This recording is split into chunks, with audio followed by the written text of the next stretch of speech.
Ada stigma puskesmas, masyarakat melihat pertama itu obat dari puskesmas itu tidak bagus, tidak mujarab. Maka orang kemana?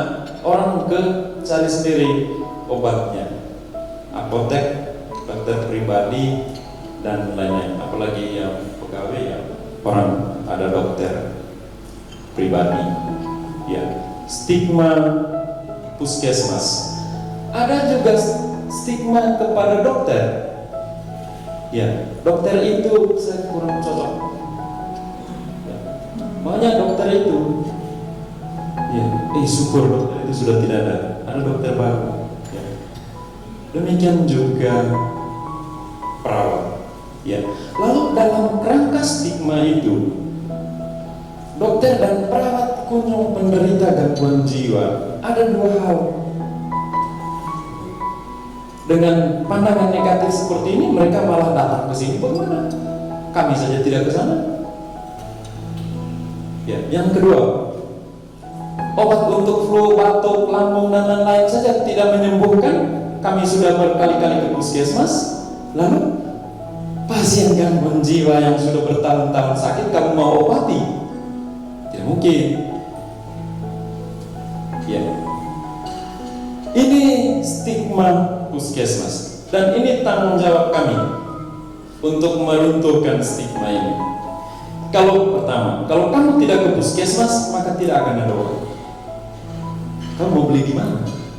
Dokter siapa yang kasih kamu resep? Tidak akan. Ini bisa pulih dan kamu menghendaki pulih dan harus mengakses layanan kesehatan milik negara untuk kita. Karena sudah sekian lama orang tidak ke puskesmas, Pater ke puskesmas itu mungkin Pater buat rekomendasi dulu. Rekomendasi apa? Puskesmas itu pertama, setiap masyarakat punya hak untuk mengakses puskesmas. Semua masyarakat tidak bisa ditolak. Kalau tidak bisa tangani, rujuk, kan begitu. Yang kedua, puskesmas punya kewajiban melayani masyarakatnya. Pokoknya obat untuk gangguan jiwa, sekarang di puskesmas bawah itu ada obat. Tidak boleh lagi kontak saya untuk kirim obat, adakan obat. Harus ke puskesmas. Kalau tidak ke puskesmas ya berarti begitu terus nanti kan? Iya, begitu terus nanti. Termasuk yang di Rendu itu kan? Iya, tidak bisa. Kamu harus ke puskesmas. Gitu.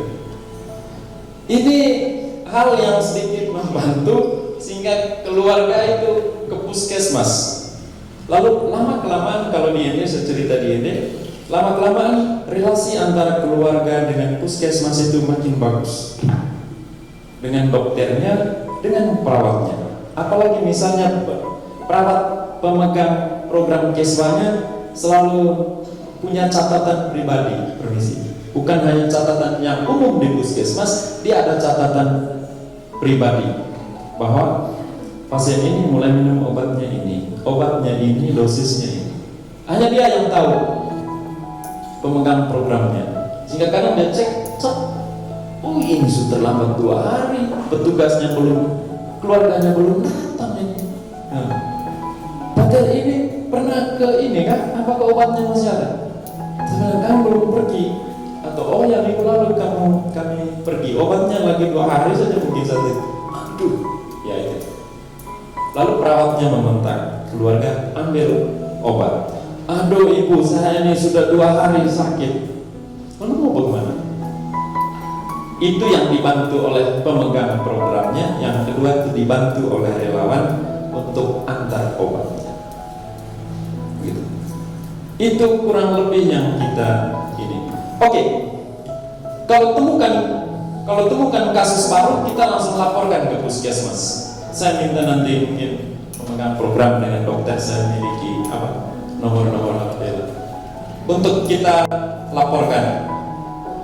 Karena setelah itu dokter atau perawat sendiri yang pergi kunjung, kadang kita sama-sama, atau hanya kami yang pergi, begitu. Lalu kita dorong keluarganya untuk ketemu dokter ke puskesmas. Kalau obatnya ada, mereka langsung dapat obat. Kalau obatnya tidak ada, mereka dapat resep. Dan resep itu kalau ekonominya lemah, itu yang kita bantu kasih sedikit untuk beli obat, ya. Atau mereka sendiri mencari. Dan kita arahkan yang pertama itu harus ke rumah sakit, karena harga obat di rumah sakit akan tidak terlalu, ya. Itu kan sudah, kalau beli di luar sudah pasien umum itu. Kalau beli di rumah sakit itu pas tidak terlalu mahal. Setelah itu baru ke Kertasari, setelah itu baru ke Sumber Sehat Dokter Regina. Dia juga relawan kita, dia kasih harga obat juga pas-pas. Ya. Dan saya kira kemarin ya, pasien dari Rega, mereka saya minta untuk beli obat di ND, saya hubungi dokter untuk layani mereka, artinya harga obat pas-pas saja lah, jangan terlalu ada unsur sosialnya. Oke, yang kita jelaskan kepada keluarga itu pemulihan berkesinambungan, pengobatan berkesinambungan. Saya ke dokter ini, lalu saya minum obatnya, sudah 3 hari tidak pulih-pulih. Tidak cocok dokter. Saya ke dokter ini juga tidak cocok. Minggu depan saya ke dokter ini dan saya pulih. Yang kita mau jelaskan adalah bukan obat dari dokter yang ini memulihkan engkau secara tiba-tiba, tapi ada prosesnya mulai dari sini ke sini ke sini. Itu yang kita coba jelaskan, ya. Kalau kedua dan ketiga kau fokus ke sini, tidak menunggu waktu 2 minggu kau pulih, karena dia sudah tahu dari awal. Ya, maka mungkin hanya butuh 6 hari saja, tinggal 1 kali pergi lagi ke dokter yang sama, engkau pasti pulih lebih cepat. Tapi karena engkau berganti dokter, maka mulai lagi yang baru di sini, mulai lagi yang baru di sini. Tapi kan obatnya sudah sedikit bekerja, maka di sini pulih di dokter yang ketiga. Jadi kalau kamu pindah-pindah dokter, maka sulit.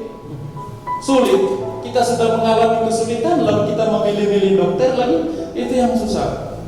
Oke, mungkin ada unsur soal screening, proses diagnosis, proses menangkap gejala, mungkin ada itunya juga lah, ada unsur itu. Tapi saya lebih melihatnya secara sosial, bahwa obat yang sama dilayani oleh dokter yang berbeda, atau mungkin kualitas layanan. Saya kurang terlalu konsentrasi di situ. Saya konsentrasi yang penting ada obat, ke konsumsi, ke sehat, gitu. Memang kita berjuang sekarang itu supaya di puskesmas itu atau di rumah sakit ada layanan psikologisnya, bahwa selain orang datang berobat, tetapi juga orang datang berkonsultasi, sharing-sharing saja. Iya. Pasiennya murung padahal sakitnya pas-pas saja, itu kan bukan hanya fisiknya sekarang, tapi kejiwaannya. Minum obat sampai kapan pun tidak akan. Ya. Lalu untuk pasien yang mengeluh lambung, permisi dokter, saya anjurkan jangan minum obat lambung. Ya mungkin cukup sharing-sharing atau lain-lain. Kalau mau minum obat lambung mungkin jangan dalam jangka waktu lama. Kalau parah sekali, endoskopi atau apa, supaya jelas.